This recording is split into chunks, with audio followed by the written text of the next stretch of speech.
back on September 11th, is the first thing that comes to your mind January 6th? If the answer is yes, please raise your hand and now smack yourself in the face with it, because you're the reason that we have to put labels on bleach bottles saying, by the way, don't drink this. And finally, congratulate yourself on being such an award-winning, basement floor asphalt stain of a person that you can't even take one day to honor the memory of thousands of slain Americans without turning it into a political hit job, because that takes an impressive amount of idiocy. And apparently the left has it in spades.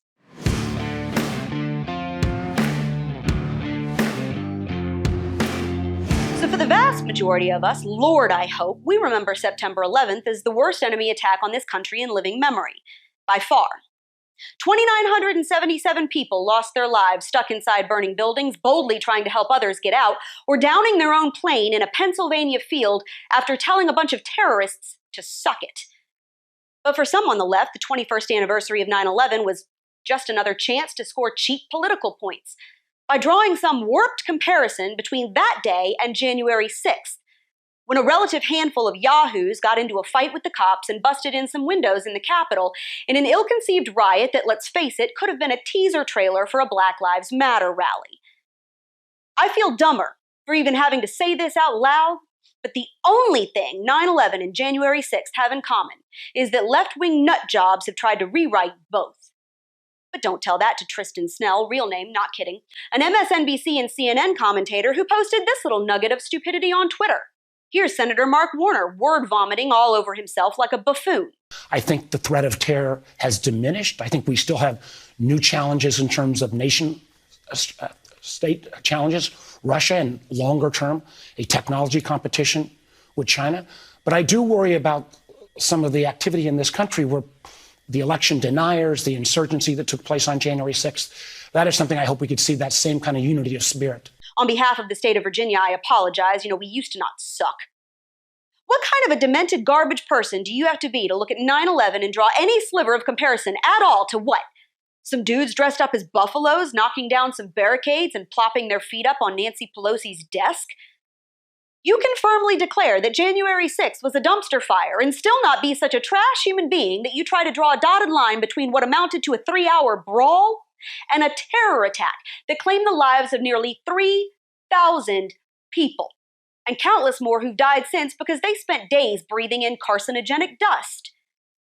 When those planes hit those buildings, hundreds were instantly vaporized. Their loved ones didn't get to bury their remains because there was nothing left.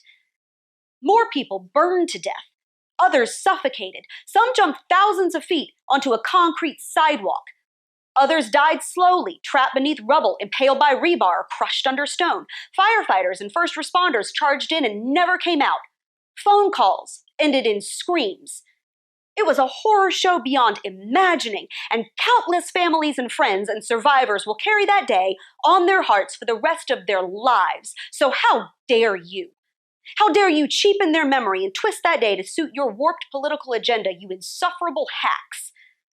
And perhaps the most insulting part is that 9/11, for all its awfulness, sparked a moment of unity in this country, in which even for just a little while, we all remembered what it felt like to simply be neighbors, to pull each other up from the dirt, to wipe away one another's tears, to hurt and to cry, and then to stand up shoulder to shoulder and stare down evil because we were Americans. And that's what we do. And here you are, 21 years later, with the memory of a dung beetle and even less integrity, using that day to do the exact opposite. Divide. Because that's all you can think about anymore. So if you can't honor the memory of those people, if you can't respect the loved ones they left behind, the children who had to grow up without them, if you can't see past your own ideology and the partisan garbage that has infected this nation like a cancer, if you can't simply mourn with the rest of us and be a halfway decent person for one day, then I will thank you to sit down, shut up, and let the rest of us take it from here. The footage from that day is already hard enough to watch. Your added idiocy is not needed. And that's your Reality Check, America. Make sure you subscribe to our YouTube and Rumble pages, like us on Facebook and Twitter, and stay sane out there.